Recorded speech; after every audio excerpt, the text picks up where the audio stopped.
Le marché du carbone de l'Union européenne, c'est un outil incroyablement puissant pour lutter contre le changement climatique. Mais il repose sur une question fondamentale. Comment on régule et surtout, comment on fait confiance à des données sur quelque chose d'immatériel, d'invisible, comme une tonne de CO2. Voilà, c'est ça, le défi central. Pour qu'un marché puisse fonctionner, il faut que les acheteurs, les vendeurs, aient une confiance absolue dans ce qu'ils échangent. Mais quand ce produit, c'est une émission de gaz à effet de serre, eh bien, cette confiance, elle ne tombe pas du ciel. Il faut la construire méticuleusement. Et l'Europe, ça fait près de 20 ans qu'elle perfectionne sa machine à confiance. La solution à ce grand défi, elle tient en 3 lettres. MRV. Ça veut dire monitoring, reporting et vérification. En français, on dirait surveillance, déclaration et vérification. C'est ce triptyque qui est le véritable socle de tout le système. C'est le mécanisme qui transforme de simples estimations en données fiables, auditées, crédibles, les seules sur lesquelles un marché de plusieurs milliards d'euros peut reposer. Alors comment est-ce que ça fonctionne cette machine exactement? Pour bien comprendre, on va décomposer le système MRV en ses 3 piliers essentiels. Ok, voici notre feuille de route. D'abord, le monitoring. C'est là qu'on établit les règles du jeu. Ensuite, le reporting. C'est le bilan annuel de chaque entreprise. Et enfin, la vérification, où un auditeur indépendant vient siffler la fin de la partie et valider le score. C'est ce cycle que chaque installation doit suivre, année après année. Allez, on commence par la fondation de tout l'édifice, le monitoring. Et ça commence bien avant de mesurer la moindre molécule de CO2. Tout part d'un document clé. Ce document, c'est le plan de surveillance. On peut voir ça comme un véritable contrat entre l'industriel et le régulateur. Dedans, il est décrit avec une précision absolue comment chaque source d'émission du site va être surveillée. Rien, mais alors rien, n'est laissé au hasard, que ce soit les méthodes de calcul ou les procédures de contrôle. Ce plan garantit que les règles sont les mêmes pour tout le monde et qu'elles sont fixées avant même que la partie commence. Et pour mesurer, il y a 2 grandes approches. La plus courante, c'est celle basée sur le calcul. On prend une donnée d'activité, par exemple la quantité de gaz naturel qu'on a brûlé, et on la multiplie par un facteur d'émission. C'est une méthode très robuste et éprouvée. L'autre approche, un peu plus high-tech, c'est la mesure en continu, qu'on appelle SEMS.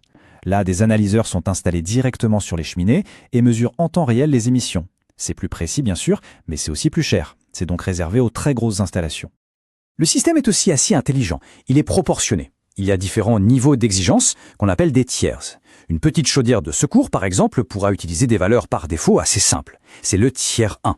Par contre, une source d'émission majeure, elle, devra s'appuyer sur des analyses de laboratoire très précises, spécifiques à son combustible, c'est le tiers 3.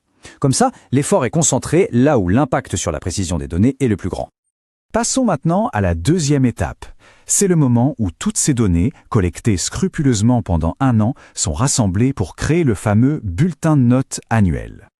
Et là, le calendrier est ultra strict. Une fois l'année de surveillance terminée, le 31 décembre, les entreprises ont jusqu'au 31 mars pour envoyer leur rapport d'émission vérifié.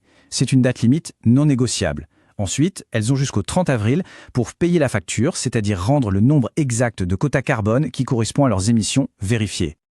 Et nous voilà au 3e pilier. C'est peut-être le plus crucial pour garantir la confiance, la vérification. C'est le moment où un arbitre indépendant entre en jeu pour s'assurer que les chiffres sont justes. Cet arbitre, c'est le vérificateur accrédité. Et pour le devenir, les règles sont draconiennes. Il faut une indépendance totale, impossible d'auditer une boîte qu'on a déjà conseillée par exemple, il faut une compétence technique pointue dans le secteur, et bien sûr, il faut être accrédité par un organisme national qui garantit le respect de procédures d'audit extrêmement rigoureuses. C'est tout ça qui rend son jugement impartial et digne de confiance. C'est essentiel de comprendre ça. Le but de la vérification, ce n'est pas de punir, mais d'assurer l'exactitude. Le vérificateur travaille avec l'industriel pour trouver et corriger les erreurs. C'est une relation de collaboration, dont le but final, c'est d'avoir un rapport qui soit fiable et incontestable. Bon, maintenant voyons comment toutes ces données voyagent, depuis un simple capteur sur une machine jusqu'à la transaction finale dans le grand livre de compte européen. Le parcours de la donnée, il est donc parfaitement balisé. Tout part du terrain, avec la collecte des infos brutes. Ces infos sont consolidées, calculées selon le fameux plan de surveillance, puis compilées dans le rapport annuel. Ce rapport est ensuite audité par le vérificateur, et une fois qu'il est validé, le chiffre final est utilisé pour la restitution des quotas dans le registre central. Chaque étape est traçable, chaque étape est sécurisée. Ce registre, c'est un peu le cœur du réacteur. C'est une immense base de données sécurisée qui fonctionne comme une sorte de banque centrale pour les quotas carbone. Chaque entreprise y a un compte, c'est là que les quotas sont alloués, échangés et finalement annulés pour couvrir les émissions de l'année. C'est l'outil qui garantit la transparence et la traçabilité de chaque tonne de CO2. Bien sûr, un système aussi robuste ne marcherait pas s'il n'y avait pas de vraies conséquences en cas de non-respect. Et les sanctions, elles sont conçues pour être extrêmement dissuasives. Le chiffre à retenir, c'est 100 €. C'est la pénalité qui est appliquée pour chaque tonne de CO2 émise pour laquelle une entreprise n'a pas rendu de quota à temps. Et ce chiffre est en plus indexé sur l'inflation. Mais attention, la pénalité est double.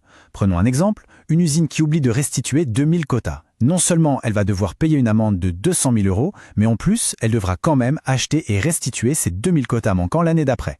C'est une vraie double peine. Ce qui fait qu'au final, il est toujours, mais alors toujours, bien moins cher de respecter les règles. Donc pour résumer, il y a 4 points clés à retenir. Premièrement, le MRV est un système intégré où chaque pièce est essentielle. Deuxièmement, tout repose sur le plan de surveillance, cette feuille de route approuvée à l'avance. Troisièmement, les échéances sont absolues. Et enfin, les sanctions sont volontairement exorbitantes pour garantir l'intégrité de tout le marché. La question qui se pose maintenant, c'est de savoir comment ce modèle, qui a été perfectionné pendant des années en Europe, peut inspirer d'autres régions du monde qui se lancent elles aussi dans la tarification du carbone. Parce que la confiance dans la donnée, c'est, et ça restera toujours, la pierre angulaire de toute politique climatique efficace.